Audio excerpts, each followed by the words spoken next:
Olá, galera! Então a gente vai continuar falando sobre direito constitucional. Estamos falando de direitos fundamentais, estamos falando de nacionalidade e vamos falar também de direitos políticos, tá certo?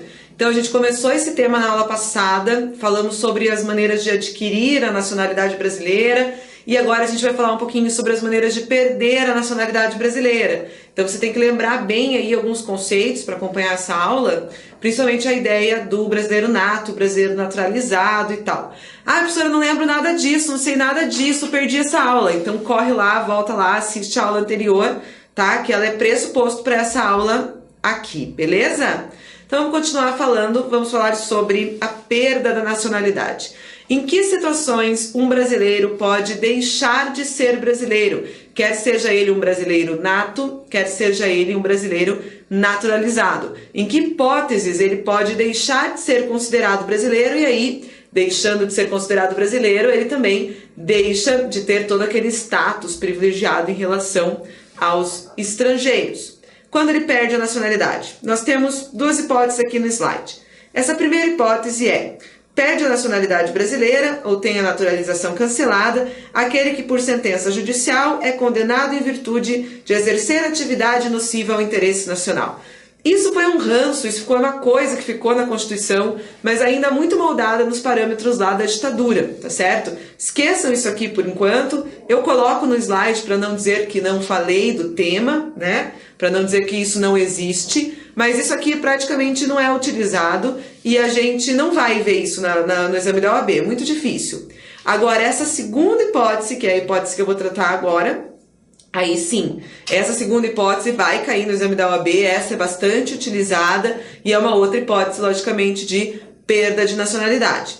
Perde também a nacionalidade brasileira aquele que adquire outra nacionalidade por naturalização voluntária, ou seja, você é brasileiro nato ou você é brasileiro naturalizado e você decide, você voluntariamente opta por adquirir outra nacionalidade. Então, nesse caso, o Estado brasileiro diz assim: o quê? Como assim? Né? Ele era brasileiro, agora não quer mais ser brasileiro, ele quer ter outra nacionalidade. Então, se você quer, tem que optar, ou ele ou eu. Se você quer ter outra nacionalidade, você não pode mais ter a nacionalidade brasileira. Então, as hipóteses de perda de nacionalidade é ali, né, a condenação por atividade nociva ao interesse nacional, que você esquece, e essa de adquirir uma nova nacionalidade por opção, por vontade própria, tá certo?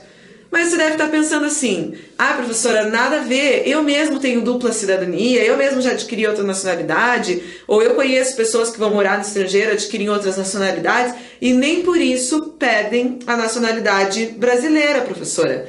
Então, acho que você está viajando. Não, eu não estou viajando, é que nós temos aqui duas exceções, tá certo? Duas exceções para esta modalidade. Então acompanha o slide ali. Não perde a nacionalidade brasileira aquele que é obrigado a naturalizar-se pela norma estrangeira para permanecer no território estrangeiro ou lá exercer seus direitos civis. Então assim, você é brasileiro, você quer continuar sendo brasileiro, mas você vai residir no estrangeiro porque você conseguiu uma oportunidade bacana de trabalho.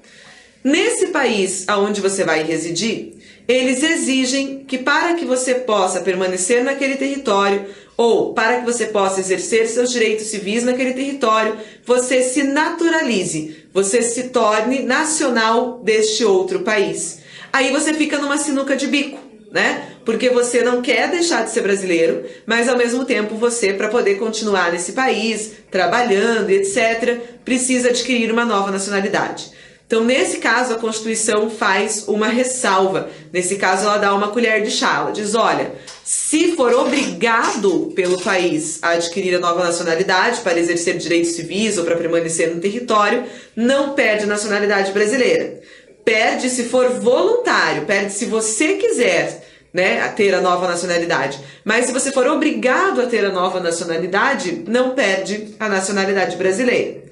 E a nossa segunda hipótese aqui, em que não se perde nacionalidade brasileira, acompanha comigo no slide, é aquele que tem a sua nacionalidade reconhecida pela lei estrangeira por critério originário. Então, como que funciona isso? Vamos pensar, vocês já conhecem os critérios para obter nacionalidade, né?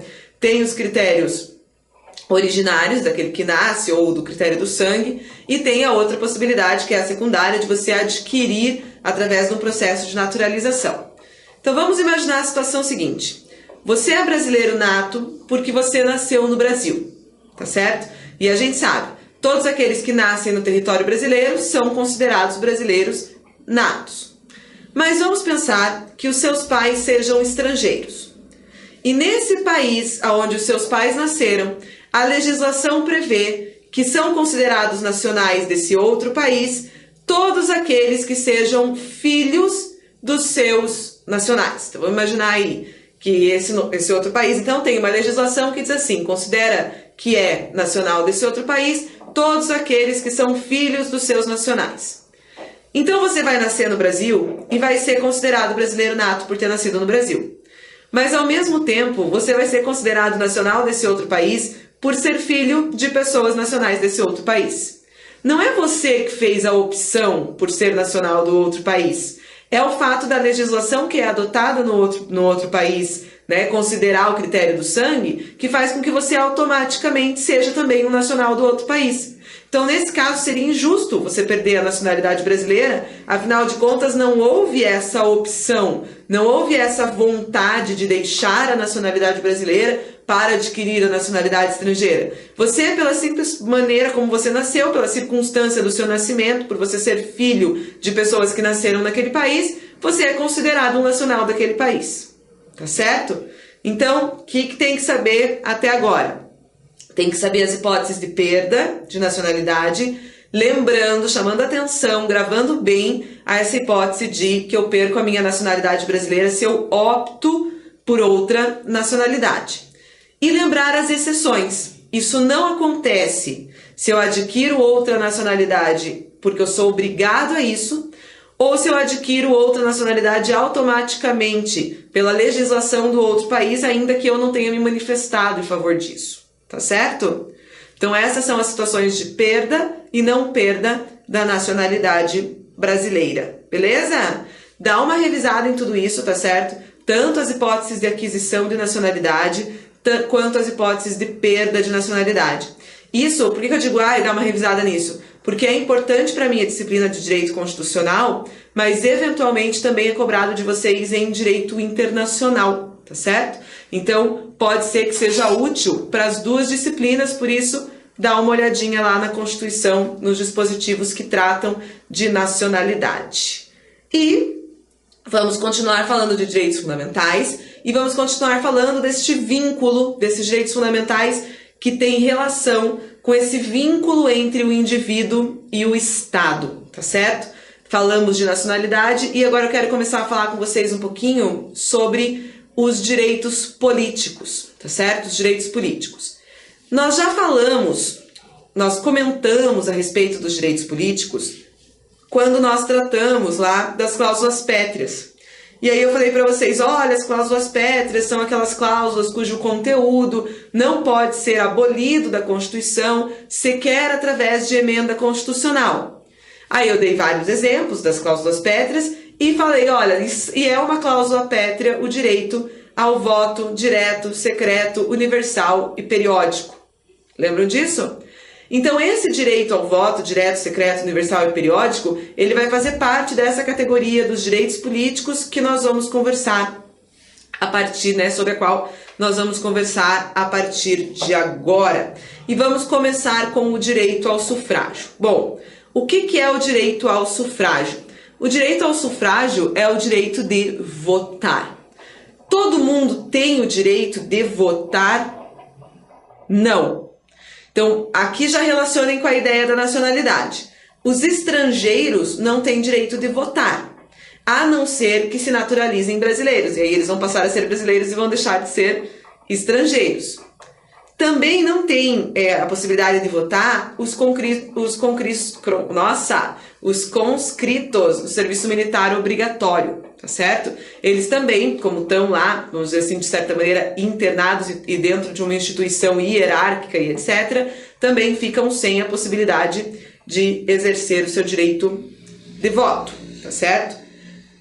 Fora eles, né? Os outros têm direito de voto? Sim, os nacionais brasileiros todos têm direito de voto. E mais do que direito de voto, eles têm a obrigação de votar. Então, né, você deve estar pensando assim, quem é que tem a obrigação de votar? Todos aqueles que têm mais de 18 anos têm obrigação de votar.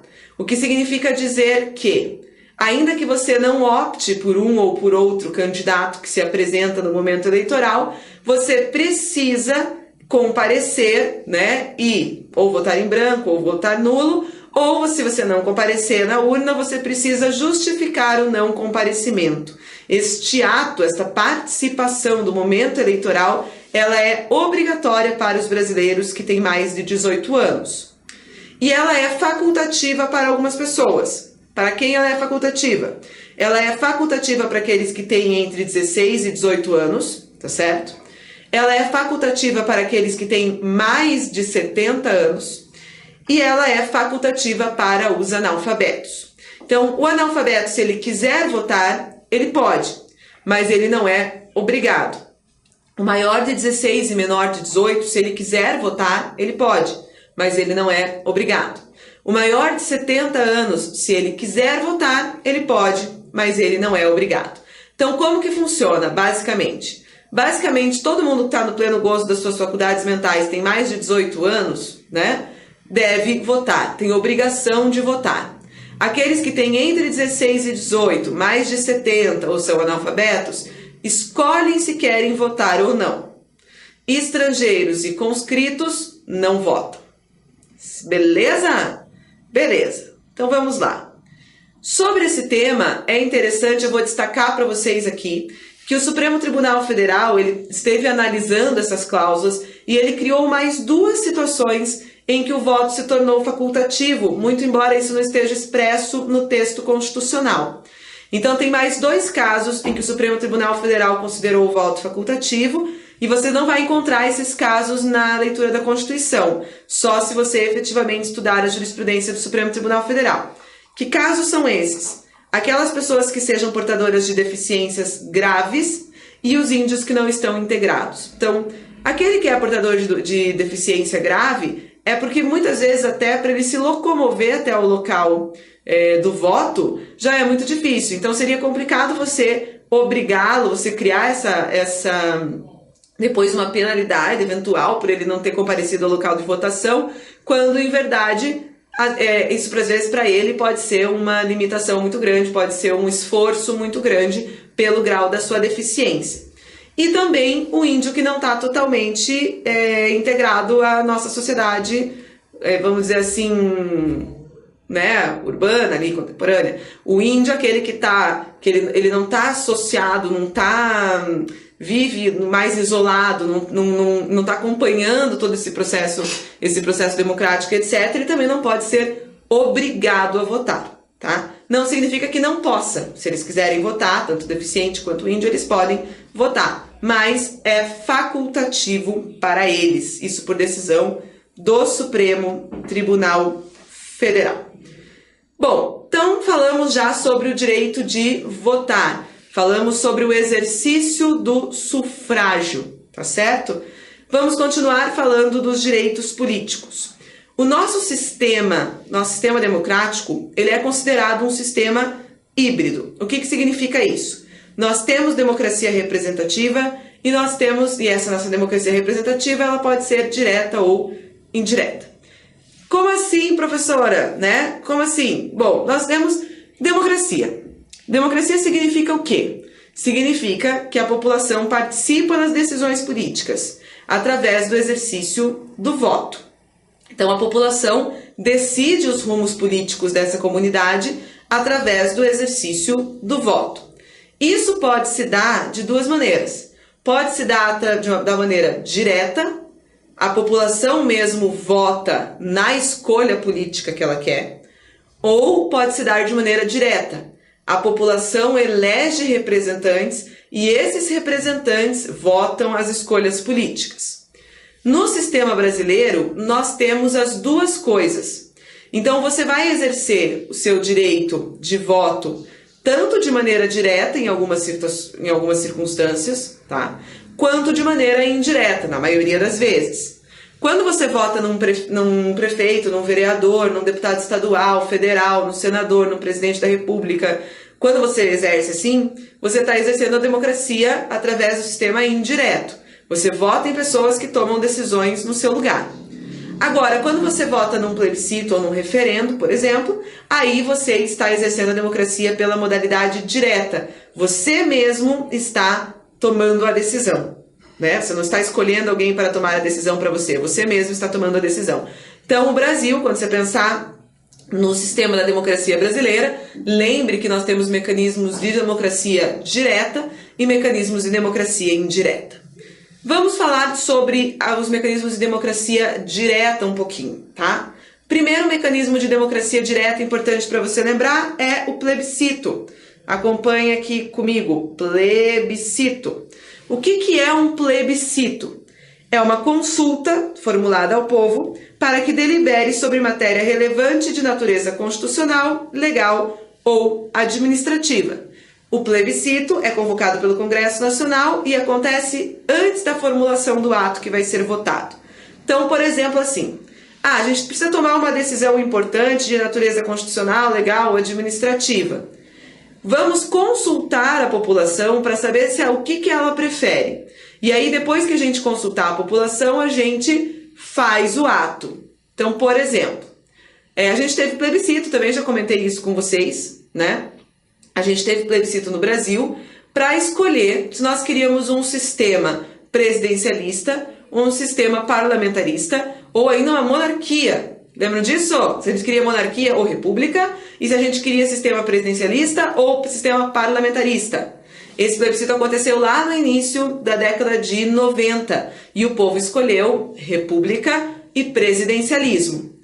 Por que eu digo que foi um plebiscito? Ele foi convocado antes do ato. Primeiro a gente convocou a população e a população votou para escolher se queria, né, república ou monarquia, se queria parlamentarismo ou presidencialismo, e depois se organizou o sistema. O plebiscito, ele é diferente, é normalmente isso que os alunos já automaticamente pensam, do referendo. O referendo também é uma consulta direta à população, mas o referendo acontece depois que o ato já foi elaborado. Então, por exemplo, eu crio a legislação, eu tô com o texto da legislação pronto, e aí eu pego esse texto da legislação e chamo o povo e pergunto: e aí, você gostou do texto ou não gostou do texto? Então, ó, o conceito de referendo ali, ó, é semelhante ao plebiscito, mas autorizado pelo Congresso Nacional e ocorre depois do ato, podendo o povo ratificá-lo, o ato, né, ou rejeitá-lo. Então, quando você pensar em plebiscito ou referendo, você pensa o seguinte: os dois métodos são métodos de exercício de democracia direta. Vamos perguntar assim, ó, para você: você quer república ou quer monarquia? E você vai responder república, monarquia. Ou vamos perguntar: você quer desarmamento ou não quer desarmamento? Você vai responder: sim, eu quero, não, não quero. Tá certo? Você quer a criação de um novo estado no Brasil? Sim, quero, não, não quero. Você vai votar diretamente. Então, plebiscito e referendo, exercício de democracia direta. Você não escolhe alguém que escolhe por você, você escolhe diretamente. E o que diferencia o plebiscito do referendo? O plebiscito é feito antes de eles elaborarem o ato, antes de elaborar a legislação, antes de elaborar a política. Eles te chamam para perguntar: e aí, você quer isso ou quer aquilo? E aí, depois que você decidiu, se elabora o ato. O referendo é diferente. O ato já está elaborado e te chamam para dizer se você está de acordo ou não com aquele ato que já foi elaborado, tá certo? Então, plebiscito, referendo, duas situações de exercício de democracia direta, com a diferença de que o plebiscito é anterior ao ato e o referendo é posterior ao ato. Mas não são só esses dois as possibilidades, né, de exercício de democracia direta. Eu ainda tenho a iniciativa popular. O que é a iniciativa popular? É quando a gente vai conversar um pouquinho mais sobre isso quando a gente estiver falando de processo legislativo, de espécies legislativas, mas a iniciativa popular, ela é uma situação em que o próprio indivíduo, né, a própria coletividade, o próprio povo vai propor um determinado texto de lei, tá certo? Vai apresentar um projeto de lei. Normalmente, como que se apresenta projeto de lei? Não é eu que apresento, não sou eu que apresento o projeto de lei, não é você que apresenta um projeto de lei, ou nós dois juntos apresentamos um projeto de lei. Não, nós escolhemos representantes que vão lá, elaboram os projetos de lei e apresentam e discutem os projetos de lei. Então, normalmente, a criação da legislação no Brasil, ela é feita a partir do sistema representativo. Mas a Constituição tem uma hipótese em que a criação da legislação no Brasil pode se dar a partir do exercício da democracia direta, ou seja, o próprio indivíduo, o próprio cidadão e os seus pares podem apresentar um projeto de lei sem que isso tenha que passar por algum representante, certo? E esse método, essa possibilidade é a iniciativa popular. Então acompanhe ali comigo no slide. A população pode apresentar um projeto de lei desde que seja subscrito por 1% do eleitorado nacional, distribuído em pelo menos 5 estados, com não menos de 3/10 em cada um desses estados. Então, se eu quiser apresentar um projeto de lei de iniciativa popular, o que eu faço, professora? Bom, você redige teu projeto de lei de iniciativa popular e você vai precisar buscar apoio, assinaturas a esse teu projeto de iniciativa popular. Quantas assinaturas eu preciso? Bom, você vai ter que conhecer aí esses números, que é 1% do eleitorado nacional, distribuído em pelo menos 5 estados, em cada um desses estados, pelo menos 3/10 do eleitorado do estado. Isso é para garantir representatividade ao projeto de lei. Senão a gente ia ter milhões e milhões de projetos de lei chegando todo dia no Congresso Nacional através da iniciativa popular e a gente não comportaria analisar, aprovar ou desaprovar todos esses projetos. Então, ainda que seja por iniciativa popular, precisa ter uma certa representatividade. Como é que eu sei que esse meu projeto representa a vontade de uma grande parcela da sociedade? Eu sei porque eu tenho o apoio de 1% do eleitorado nacional, esse 1% do eleitorado nacional se distribui por pelo menos 5 estados, em cada um desses estados, pelo menos 3/10 e etc. Tá certo? Ai, professora, tem projeto de iniciativa popular? Tem projeto de iniciativa popular. No Brasil não é muito utilizado, a gente torce para que seja cada vez mais utilizado o mecanismo. O mais famoso projeto de iniciativa popular é o da lei da ficha limpa, né? Mas nós temos outros relacionados a sistema financeiro habitacional e temos algumas discussões sobre alguns projetos que se iniciaram como projetos de iniciativa popular e que aí, lá na hora de apresentar o projeto, como era muito difícil verificar a validade ou não de todas essas assinaturas, 1% do eleitorado nacional é coisa pra caramba, algum parlamentar pegou o projeto, trouxe para si e apresentou, né? Por exemplo, o projeto da lei dos crimes hediondos, né? Mas, então, o que você tem que saber até aqui? Você tem que saber o seguinte: nossa democracia, ela é híbrida, ela conta com sistema, né? A possibilidade de democracia direta e possibilidade de democracia indireta. Na democracia direta, o que nós temos? Plebiscito, votação direta pela população antes da criação do ato, referendo, chancela ou oposição da população também diretamente depois da criação do ato, e iniciativa popular. Hipótese de que a própria população apresenta um projeto de lei, né, que desde que tenha esse apoio de 1% do eleitorado nacional e pelo menos 5 estados, em cada estado 3/10, beleza? Então falamos de voto, falamos do direito e da obrigação de votar, falamos do exercício da democracia direta e indireta, e agora vamos falar um pouquinho da capacidade eleitoral passiva, que é o quê? É a capacidade de ser votado. Será que todos aqueles que podem votar, ou que devem votar, também podem ser votados? Também têm direito de se candidatar? Bom, vamos ver aqui quais são os requisitos para eu me candidatar. Então, em primeiro lugar, eu tenho que ter nacionalidade brasileira. Isso significa que eu tenho que ser brasileiro nato? Não! Pode ser brasileiro nato, pode ser brasileiro naturalizado, mas você não pode ser estrangeiro, tá certo? Então, o primeiro requisito, tem que ter nacionalidade brasileira. Segundo requisito, tem que estar no pleno gozo do seu exercício dos seus direitos políticos. tá certo? Em algumas circunstâncias, você pode ter os seus direitos políticos suspensos, por exemplo, em virtude de alguma pena que você recebe, né, ou de alguma conduta que você toma, seus direitos políticos podem ser suspensos. Aí você não pode se candidatar. Então, para você exercer a sua capacidade eleitoral passiva, tem que estar usando os seus direitos políticos. Tem que ter alistamento eleitoral, né, um requisito bem burocrático. Tem que ter domicílio na circunscrição eleitoral, na qual você pretende concorrer. Tem que ter filiação partidária. Isso aqui é bem interessante, né? No Brasil, a gente não tem hipótese de candidatura autônoma, sabe? Vocês devem ver em outros países, assim, o candidato que se lança e ele não é filiado a partido nenhum. No Brasil isso não existe. No Brasil, para que você possa ser votado, para que você possa ter a sua capacidade eleitoral passiva, você precisa necessariamente estar vinculado a algum partido político. Você tem que ter filiação partidária. E dependendo do cargo que você pretende exercer, você tem que ter uma idade mínima, tá certo? Que idade mínima é essa? Para presidente da República e para senador, você tem que ter pelo menos 35 anos. Então, a professora pode ser presidente da República ou senadora? Você nunca saberá, porque nunca revelarei minha idade, né? Mas se eu tiver mais de 35 anos, sim, posso ser presidente ou senadora.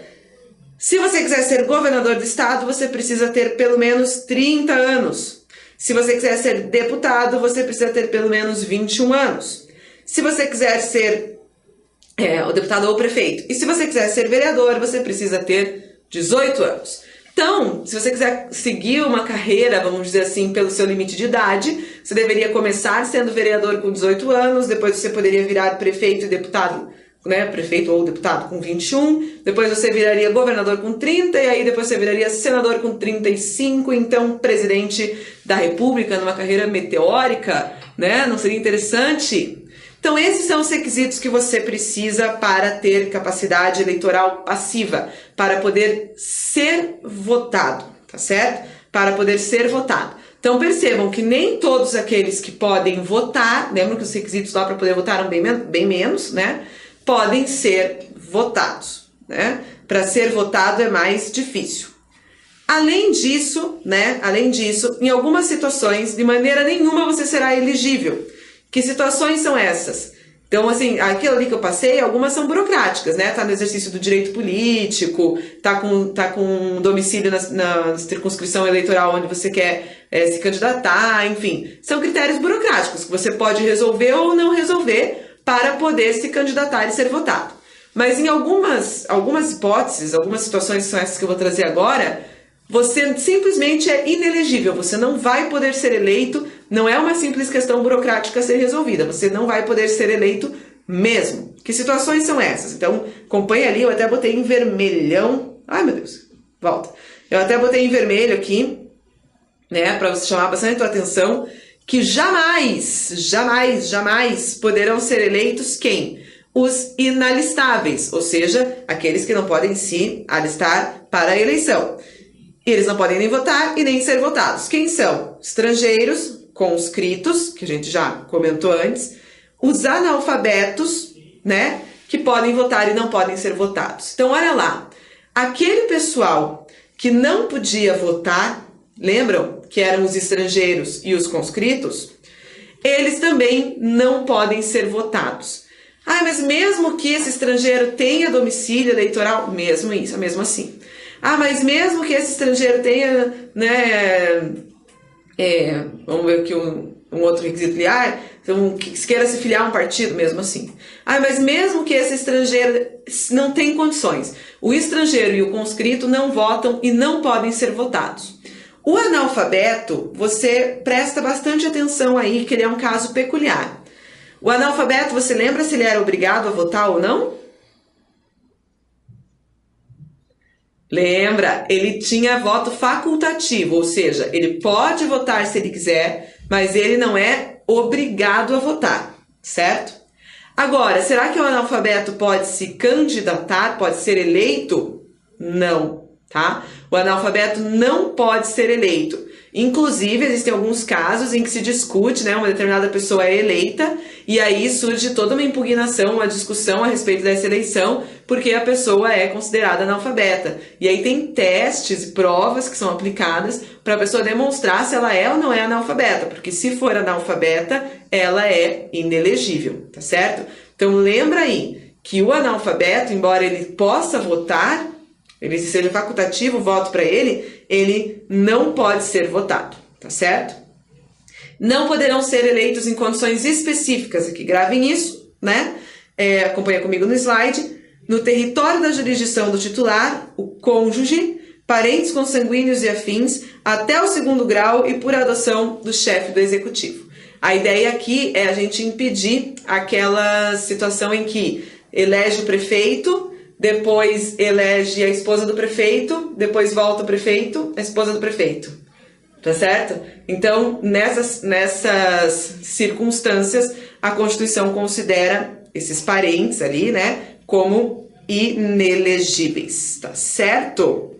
E além disso, né, marquei uma atenção ali para vocês, não esqueçam que também são inelegíveis aqueles que não têm a tal da ficha limpa. Esse foi um critério que não estava previsto constitucionalmente, foi criado por lei depois, comentei com vocês agora há pouco, né? Critério criado por lei, inclusive, de iniciativa popular. A ideia aqui é não permitir que as pessoas que tenham sido condenadas, né, no exercício de mandatos, etc., possam exercer outros cargos e por isso elas se tornam, outros cargos públicos de mandato e por isso elas se tornam inelegíveis também. Então, gente, não precisa ser muito específico. Se for muito específico, a gente acaba indo para o direito eleitoral. Então, a tua prova da OAB, ela não vai querer saber normas muito específicas a respeito das condições de elegibilidade, inelegibilidade, etc. Normalmente, se aparecer alguma coisa a respeito de direitos políticos, vai aparecer linkada, né? Vai aparecer linkada com a ideia da nacionalidade, bem dessa maneira como a gente trabalhou aqui. Então, dessa aula, o que você precisa lembrar bem? Bom, você precisa lembrar bem de quem é que pode exercer o direito ao voto e quem é que pode exercer o direito de ser votado, tá certo? Dessa parte dos direitos políticos, é só isso que eu preciso que você faça. Dá uma olhadinha lá na tua Constituição, tá certo? Eu fico à disposição, a gente continua. Na próxima aula a gente fala sobre partidos políticos e depois entramos já em organização do Estado, tá certo? Então, muito obrigada por quem aguentou até aqui e até daqui a pouco.